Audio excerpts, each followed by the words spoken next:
नमस्ते बच्चों, क्या हाल चाल है? कैसे आप सब लोग? बच्चा आपने वैकेशन एंजॉय करना शुरू कर लिया अभी तो, है ना? अच्छी बात है। ठीक है, इतनी मेहनत की थी, ज़रूरी भी है, बट अब थोड़ा सा हमें रिस्पॉन्सिबल बनना भी ज़रूरी है, बिकॉज अभी हमारा 11th स्टार्ट होने वाला है और बहुत कुछ ही दिनों में अपनी रिजल्ट जो है वो आने वाली है। तो इसके लिए we have to be prepared ना, कि हमें क्या स्ट्रीम चूज़ करनी है। तो वेल, स्ट्रीम के लिए जो करियर ऑप्शन है वो मैंने आपको लास्ट वीडियो में बता दिए थे। मोटे मोटे मैंने करियर ऑप्शन बताया था कि ये चीज़ें आपके पास, डिटेल में तो बहुत कुछ है, ठीक है, बट मैंने आपको मोटा चीज़ें बता दी। ये है, तो यू शुड बी प्रिपेयर्ड कि भाई हाँ, मुझे कौन सी फील्ड में ज़्यादा इंटरेस्ट हो रहा है। तो अब हम थोड़ा डिटेल में जाएंगे आर्ट्स फील्ड को लेकर, ठीक है। इफ अगेन आपके पास कन्फ्यूजन है कि स्टिल आई एम कन्फ्यूज कि मुझे क्या करना है क्या नहीं करना है, तो कॉमर्स और साइंस की भी वीडियो आप ज़रूर देख लीजिएगा, उसके अंदर मैंने कुछ गाइडेंस दिया है, फिर आप और खुद को अच्छे से पहचान सकते हैं, समझ सकते हैं कि मुझे क्यों जाना है आर्ट्स के अंदर। तो देखो, आर्ट्स मैंने पहले बताया हुआ है, आर्ट्स ऐसी कोई फील्ड नहीं होती है, ठीक है, जो लो है या अप है, सब फील्ड अच्छी हैं। आर्ट्स में भी आप बहुत अच्छा काम कर सकते हो, नो डाउट, ठीक है। हाँ, ये होता है कि आर्ट्स में उतनी मेहनत नहीं होती है जितनी होनी चाहिए, बट मतलब करते हैं जो साइंस के बच्चे जितनी मेहनत करते हैं, सीए के बच्चे उतने नहीं होता है मेहनत, तो मेहनत हल्की फुल्की रहती है, ठीक है। बट आर्ट्स वाले बच्चे भी बहुत कुछ कर सकते हैं और मैंने बहुत सारे करियर ऑप्शन बताए आर्ट्स वाले बच्चों को, तो गो फॉर इट। तो चलिए, अब आर्ट्स चूज़ करने से पहले, ठीक है, मैं आपको पॉइंट दिमाग बता दूँ कि देखो, अगर आप ये चीज़ सोच रहे हो ना कि ठीक है, मैं तो 40% वाला बच्चा हूँ, इसके लिए मेरे को आर्ट्स चूज़ करना चाहिए, तो गलत चीज़ है, ठीक है। आर्ट्स परसेंटेज के साथ डिसाइड नहीं होती है, आर्ट्स आपके लगाव से डिसाइड होता है, ठीक है। आपका लगाव किस में है उसमें डिसाइड होगा, परसेंटेज से डिसाइड नहीं होगा। तो पहले पॉइंट तो दिमाग में क्लियर कर लीजिए। आप 40% में कॉमर्स चूज़ कर सकते हैं, ठीक है, आप 55% में भी साइंस ले सकते हैं, तो कोई बड़ी बात नहीं है उसके अंदर। तो इसके लिए तो दिमाग से चीज़ निकाल ही दीजिए।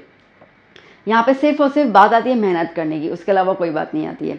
तो सबसे पहले हम बात करते हैं why to choose arts stream. Arts stream क्यों चूज़ करना चाहिए वो आप अपने दिमाग में क्लियर कर लीजिए। जो मैंने करियर ऑप्शन आपको दिए, क्या उन करियर ऑप्शन में आपको कोई इंटरेस्टिंग करियर ऑप्शन है, ठीक है, जिसमें आपको लगता है कि बस ये वाली चीज़ मैं करूँगा, कभी थकूंगा ही नहीं, ठीक है, मेरे को 20 घंटे बिठा दो वो काम करने के लिए, मैं करता ही जाऊँगा, मुझे कभी थकावट नहीं होगी। अगर ऐसी कोई फील्ड आपके दिमाग में है या उसको देख आपको मज़ा आ रहा है, then that stream is your actual stream, फिर वो साइंस हो, कॉमर्स हो या आर्ट्स हो, ठीक है। तो ऐसे करियर ऑप्शन आप देख लीजिए कि आपको सबसे ज़्यादा मज़ा किस में आता है। अगर आर्ट्स की फील्ड में आपको मास कम्युनिकेशन मज़ा आता है, बोलने में मज़ा आता है, ठीक है, जिसमें मैंने बात की थी, आप राइटर अच्छे हैं, ठीक है, आप कविता लिखते हैं, आप नॉवेलिस्ट अच्छे हैं, आपको अगर लिखने के लिए दिया जाए तो आप 10-10 पेज भर देंगे, आपको मज़ा आएगा लिखने में। तो अगर आप उस कैटेगरी के हैं, आप शेरो शायरी लिखते हैं, ये करते हैं, तो सीधी बात है आर्ट्स आपकी फील्ड है, ठीक है। आज हम पिक्चरें देखते हैं, जो डायलॉग बनाते हैं, मनोज मुंतशिर साहब जी जो हैं, या इतने बड़े बड़े लोग हैं, ठीक है, जुबिन नौटियाल, अरिजीत सिंह, ये सब क्या है, ये कहीं ना कहीं अगर वो उनका फील्ड कुछ और भी होगा ना, तो वो कहीं ना कहीं आर्ट से तो जुड़े ही। आर्ट्स इज व्हाट, जैसे कला, ठीक है, आर्ट एक कला होता है ना, ठीक है। तो वो कला के, देखो, कला के ऊपर कभी कोई सर्टिफिकेट नहीं लगता, कोई डिग्री नहीं होती, वो तुम्हारी क्रिएटिविटी के ऊपर होती है। तो जितने ज़्यादा तुम क्रिएटिव हो, दैट मीन्स कि दिस इज़ योर फील्ड, सीधी सी बात है। तो पहले आप दिमाग में बिठा दीजिए कि भैया आपको आर्ट स्ट्रीम क्यों लेना है। लो मार्क्स हैं उसके लिए लेना है, तो आपको ऐसे न जाए कितने स्कूल मिल जाएंगे जो कम कट ऑफ में भी आपको एडमिशन दे देंगे, जो भी फील्ड में हम जाना चाहेंगे। तो प्लीज़ उस चीज़ को तो बिल्कुल कंसिडर करना मत, मेरा फ्रेंड आर्ट्स में गया है इसके लिए करना है, तो वो भी चीज़ नहीं है। आपकी रुचि किस में है वो देख लेना। फिर आता है करियर ऑप्शन, जो हमने डिस्कस कर भी लिया था, और मैं आपको एक और वीडियो दे भी दूंगी जिसमें मैंने डिटेल में करियर ऑप्शन बताया हुआ है। उसके अंदर mentally prepare to do hard work, ठीक है। अब इसके अंदर हार्ड वर्क कैसे आता है, तो भैया हार्ड वर्क में ये नहीं बोलूँगी कि बैठ के बहुत ज़्यादा रटना है, ये करना है, वो हार्ड वर्क नहीं है। बट हाँ, हार्ड वर्क आपको, क्योंकि आप ना कला हो ना, आप आर्टिस्ट हो, तो आर्टिस्ट के लिए जो प्रैक्टिस होता है ना, प्रैक्टिस, हर एक चीज़ को प्रैक्टिस करना, ड्राइंग हो तो वो प्रैक्टिस करना है, ठीक है, सोशियोलॉजी तो वो प्रैक्टिस करना है, तो उसके पीछे स्टडी करना, प्रैक्टिस करना, that is the hard work. और मैं आपको एक चीज़ क्लियर कर दूँ, यूपीएससी एग्जाम में अगर आप अभी तक जितने भी उठा के देखो ना, तो उसमें तो मैक्सिमम लोग यूपीएससी जो भी आईएएस और आईपीएस ऑफिसर बने हैं, मैक्सिमम वो फील्ड से होते हैं जो आर्ट्स से होते हैं, बिकॉज आर्ट्स के अंदर वो सारी चीज़ें आ जाती है जो उन लोगों को ज़रूरत होती है, क्योंकि वो समाज के प्रति काम करते हैं, है ना, सोशल सर्विस है ना, और तो क्या है, तो समाज को लेके काम करते हो। तो समाज को लेके जब काम किया जाता है ना, तो आपको समाज के में पता तो होना चाहिए। तो वो समाज के बारे में आपको पता कब चलेगा, जब आर्ट्स स्ट्रीम में रहेंगे। तो आर्ट्स स्ट्रीम अगर आप यूपीएससी करना चाहते हैं ना, IPS IAS officer, IFS officer, तो please then go for the arts stream, मैं ये बोलूँगी। उस पर एक वीडियो मैं लाने वाली हूँ यूपीएससी के लिए, कोई बहुत सी रिक्वेस्ट आई है, बट एक हल्का हल्का मैंने आपको पॉइंट दे दिया। तो आपको वो हार्ड वर्क करना है, ठीक है। यहाँ पे आपको साइंस और कॉमर्स वाला हार्ड वर्क नहीं करना है, आपको क्रिएशन में हार्ड वर्क करना है, कोई नई चीज़ सोचनी है, कुछ नया इनोवेटिव करना है आपको अपनी लाइफ के अंदर। अगर आप ये सब चीज़ें करने के लिए रेडी है, तो अब बात करते हैं सब्जेक्ट्स के लिए। सब्जेक्ट्स देखो गुजराती और टोटल 7 सब्जेक्ट आते हैं, आप में ऑप्शन बहुत ज़्यादा होते हैं, ठीक है, बेचारे साइंस वालों को ऑप्शन ही नहीं मिलता, आपके पास बहुत ऑप्शन होता है, कॉमर्स वालों में भी ऑप्शन नहीं होता। तो गुजराती और इंग्लिश आपका कंपल्सरी सब्जेक्ट वो तो रहेगा ही रहेगा, ठीक है, लैंग्वेज ये तो आने वाली है, उसमें कोई ऑप्शन है नहीं। अब थर्ड और फोर्थ सब्जेक्ट के अंदर आपके पास हिंदी, संस्कृत, साइकोलॉजी, ये 3 में से आपको कोई भी 2 चूज़ करने होते हैं, ठीक है। अब वो देखो, अब वो स्कूल के ऊपर डिपेंड करता है कि whether they have the psychology teacher और नॉट। अगर वो होगा तो आपको साइकोलॉजी ऑप्शन में देंगे, नहीं होगा तो बोलेंगे भैया हिंदी और संस्कृत कंपल्सरी सब्जेक्ट कर लो, ठीक है, कुछ भी कर सकते हैं, सीधी सी बात है, ठीक है। तो हिंदी, संस्कृत, साइकोलॉजी, ये 3 में से आपको कोई भी 2 ऑप्शन देते हैं। ये ऑप्शन मैंने आपको दिए हुए, बट अगेन मैं आपको डिस्क्लेमर बता दूं मैं आपको कि हर एक स्कूल का अलग अलग रहता है, ठीक है। जनरली जीएससीबी बोर्ड तो ये कहता है, बट स्कूल अपने सारे चेंजेस कर लेता है, तो कोई भी 2 आप कर लेंगे। ज़्यादातर बच्चे जो है वो संस्कृत और साइकोलॉजी में जाना पसंद करते हैं, बिकॉज ज़्यादा स्कोरिंग सब्जेक्ट्स, ठीक है, इजीली स्कोर हो जाते हैं वो सब्जेक्ट्स, है ना।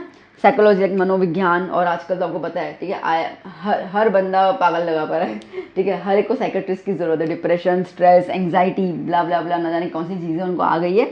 तो उसके लिए आपको बहुत ज़्यादा आप मनोवैज्ञानिक बन सकते हैं, क्या बात करते हो, अगर साइकोलॉजी ले लो तो लेना, ज़रूर लेना। फिर हम बात करते हैं इसके अंदर, तो 5 और 6 में एक्चुअली 2 ऑप्शन चूज़ करने हैं, बट मैं यहाँ पे आपको, ठीक है, थोड़ा आगे बढ़ते हैं, उसमें मैं आपको ऐड कर लेती हूँ। History, geo, political science, philosophy, economic, sociology. अब जनरली ना आपको स्कूल वाले क्या करते हैं, आपको स्कूल वाले इन दोनों में से कोई ऑप्शन देंगे, भाई हिस्ट्री और जियो में से कोई ऑप्शन ले लो।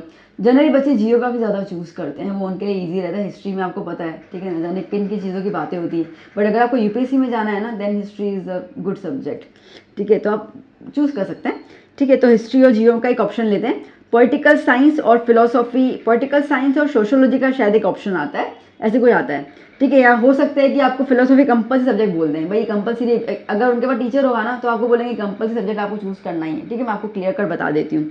तो पॉलिटिकल साइंस, अगर आपको पॉलिटिक्स में बहुत इंटरेस्ट है, आप डिबेट सुनते हो, ठीक है, आपको ये मज़ा आता है कि कौन सी पार्टी जो है वो जीत रही है, ठीक, कौन सी पार्टी में क्या चल रहा है, आपको पार्लियामेंट सेशन देखने में मज़ा आता है, अगर आप उस टाइप के बच्चे हो जिसको पॉलिटिक्स में बड़ा मज़ा आता है, इंटरेस्टेड होते हैं, देन आई वुड से कि गो फॉर द पॉलिटिकल साइंस, ठीक है, वो आपको बहुत काम में आने वाला है। आज नरेंद्र मोदी जी और ये सब क्या, ये इनका जो है वो उन्होंने एमए ही किया है पॉलिटिकल साइंस के अंदर, ठीक है, तो आप पॉलिटिक्स में इस तरीके से जा सकते हैं, या आपके अगर कोई बैकग्राउंड है पॉलिटिकल तो आपके लिए बहुत ज़्यादा फायदेमंद हो जाएगा, तो पॉलिटिकल साइंस आप चूज़ कर सकते हैं आर्ट्स के अंदर। फिलोसॉफी आ जाएगा, ठीक है, इकोनॉमिक्स आ जाएगा, सोशोलॉजी आ जाएगा, इसके अंदर समाजवादी, इकोनॉमिक्स आप में भी आता है, आर्ट्स में भी और कॉमर्स में भी आता है। इकोनॉमिक्स आर्ट्स वाले बच्चे काफ़ी कम मैंने देखे हो चूज़ करते हो, ज़्यादातर चूज़ करते नहीं हैं, ठीक है। पॉलिटिकल साइंस मैंने ज़्यादा देखा है बच्चों को चूज़ करते हुए, और फिलोसॉफी और सोशोलॉजी में से एक कोई ऑप्शन चूज़ कर लेते हैं। फिर एक्चुअली ना इनमें से आपको कोई भी 2 चूज़ करने होते हैं, और एक आपको चूज़ करना होता है कंप्यूटर, ड्राइंग और म्यूजिक में से कोई भी एक चीज़ चूज़ करनी होती है। अब अगेन स्कूल क्या करता है ना, स्कूल ज़्यादातर आपको क्या कर लेगा, ये कंप्लीट आपको ऑप्शन दे देगा, ऐसे करके कहेगा कि एनी 3 चूज़, एनी 3 ऐसे बोल देंगे, ठीक है। तो सीधी सी बात है बेटा, भाई एनी 3 में ये 2 चीज़ें इकट्ठे तो ज्वाइन करना मत, क्योंकि कोई मतलब नहीं, ठीक है। आपके पास एक ऐसा कोर्स सब्जेक्ट होना चाहिए ना जिसको लेके आपके करियर ऑप्शन खुल जाए, ठीक है, और एक आपका हॉबी होना चाहिए। अब आपका ड्राइंग और म्यूजिक में किस में हॉबी है, go for it, no doubt. तो एक आपका हॉबी होना चाहिए, एक आपका करियर को लेकर एक पाथ डिसाइड हो जाना चाहिए, वो होना चाहिए। लैंग्वेजेस, जैसे ये भी एक करियर ऑप्शन अच्छा है काफ़ी, जिसमें का साइकेट्रिस्ट बनना, ठीक है, वो ये सब्जेक्ट्स आपको चाहिए। लैंग्वेज में आप बात करोगे तभी तो आप कन्विंस कर पाओगे, अपनी चीज़ों को रख पाओगे, तो इनका तो कोई ऑप्शन आता ही नहीं दिया था कंपल्सरी सब्जेक्ट्स, ठीक है।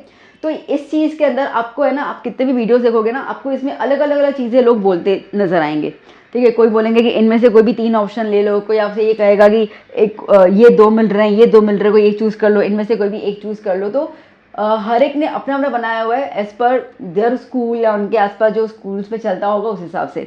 तो ये मैंने आपको कम्प्लीटली बता दिया रिगार्डिंग द आर्ट्स, ठीक है। तो अगर आपको ये ऑप्शन मिल रहा है तो आई विल डेफिनेटली से गो फॉर इट, ठीक है, इसको जाना ही चाहिए आपको किसी भी हालत में, क्योंकि आजकल ये चीज़ें बहुत चल रही है और आगे भी बहुत आने वाले हैं, ठीक है। तो आप देखते होंगे आए दिन बहुत सारी चीज़ें, बहुत सारे लोग ऐसे लोगों के पास जाते हैं। अच्छा, अगर मैं बात करूँ ना, पता नहीं किसी कंट्री के अंदर, हाँ शायद कोई कंट्री है, वहाँ पे साइकोलॉजिस्ट जो होते हैं ना उनको कैफ़ेज़ में बिठाया जाता है, ठीक है, और लोग जिनको अपनी बात करनी है, कुछ करना है, तो लिटरली वो उनको चार्ज देते हैं और वो कैफ़े में कॉफ़ी पीते हैं, बात करते हैं, खाते पीते हैं, और वो जो बंदा होता है वो अपनी सारी बातें उनके साथ करता है, और फिर उनको वो सामने वो उनको एग्जामिन भी करता जाता है, डायग्नोसिस भी करता जाता है। तो ये आजकल बहुत ट्रेंड हो गया है। तो it is also field. Political से मैंने बता दिया, सोशोलॉजी आप समाज सेवक बनना चाहते हैं, समाज में जो भी प्रॉब्लम्स हो रही है अगर आप उसके प्रति कुछ काम करना चाहते हैं, कुछ एनजीओ खोलना चाहते हैं या किसी एनजीओ के साथ जुड़ना चाहते हैं, बहुत सारे ऐसे चैरिटेबल ट्रस्ट्स होते हैं या वट एवर, ठीक है, कहीं पे पानी नहीं आ रहा वो सम, तो अगर आपको लोगों को एनिमल्स को बर्ड्स को देख आपको अगर दर्द होता है, आपको अगर उसकी फीलिंग आती है, then sociology is a subject, ठीक है, आप जा सकते हैं उसके साथ, no doubt. Okay, again philosophy, जितनी भी चीज़ें लोग बोल के गए हैं, ठीक है, फिलोसोफर्स बोल के गए हैं, उसके बारे में पूरी स्टडी करना। तो ये इतिहास के साथ, अगर इतिहास ले रहे हो ना तो फिलोसॉफी ले लेना, वो आपको काम में आ जाएगा। ओके बच्चा, तो that is all about the art stream. I hope कि मैं आपको बताने में सफल रही कि आर्ट स्ट्रीम एक्चुअली क्या है, सब्जेक्ट्स क्या है, तो आप थोड़े क्लियर हो जाओगे, क्योंकि ये सब कुछ आपके लिए नया रहेगा, ठीक है, आपको जीरो से शुरू करना है, तो आप इनमें से जीरो से हीरो की तरफ जा सकते हो। तो आप कोई भी स्ट्रीम, कोई भी आप रैंकिंग लेके आओ 10th में, कोई मैटर नहीं करता है। आप और आप लाइक इफ़ यू आर 50% बंदा और एक बंदा आपके साथ आर्ट्स में आ रहा है 70% वाला, तो आप इस टाइम पे ना 11 में जब आप होंगे तो आप दोनों सेम स्टार्टिंग लाइन में होंगे, क्योंकि ना उसको कुछ पता होगा ना आपको कुछ पता होगा, ठीक है, तो दोनों के दोनों सेम स्पीड से चलोगे। अगर आप जल्दी चल चुके हो तो आप उस 70% को क्रैक करके आप 90% लेके आ सकते हो। तो अभी ऐसा कुछ भी नहीं, कौन होशियार, कौन वीक, कौन एवरेज, कौन वगैरह वगैरह, कुछ भी नहीं है। सबके लिए स्टार्टिंग लाइन सेम है, सबके लिए फिनिशिंग लाइन सेम है। अब ये स्टार्टिंग से फिनिशिंग लाइन में कौन पहले पहुंचता है वो धुरंधर कहलाएगा, सिकंदर, ठीक है, तो इस तरीके से है। सो बच्चा, गो फॉर इट, खुद को एग्जामाइन कर लीजिए, और आपको कुछ और जानकारी चाहिए तो डू कमेंट मी, ये वीडियो आपके फ्रेंड्स का ज़रूर शेयर कीजिएगा ताकि उनको भी हेल्प हो जाए और वो भी अपने माइंड सेट को थोड़ा सा सेट कर पाएँ। अब हम मिलेंगे कुछ और लेक्चर्स के साथ, कुछ और नई इन्फॉर्मेशन के साथ, तो बस जुड़े रहिएगा मेरे साथ, और मैं आपको इस तरीके से गाइडेंस देती जाऊंगी एज अ गाइडर, मेंटर, दीदी, टीचर, जो समझो कि I am with you in the every step of your life. तो मिलते हैं हम बाद में नई वीडियो के साथ। टिल देन कीप स्टडी नहीं बोलूँगी मैं, एक्चुअली मुझे हैबिट हो गई है बोलने की, ठीक है, but take care of your self, ठीक है, अच्छे से ध्यान दीजिए अपना। Bye bye.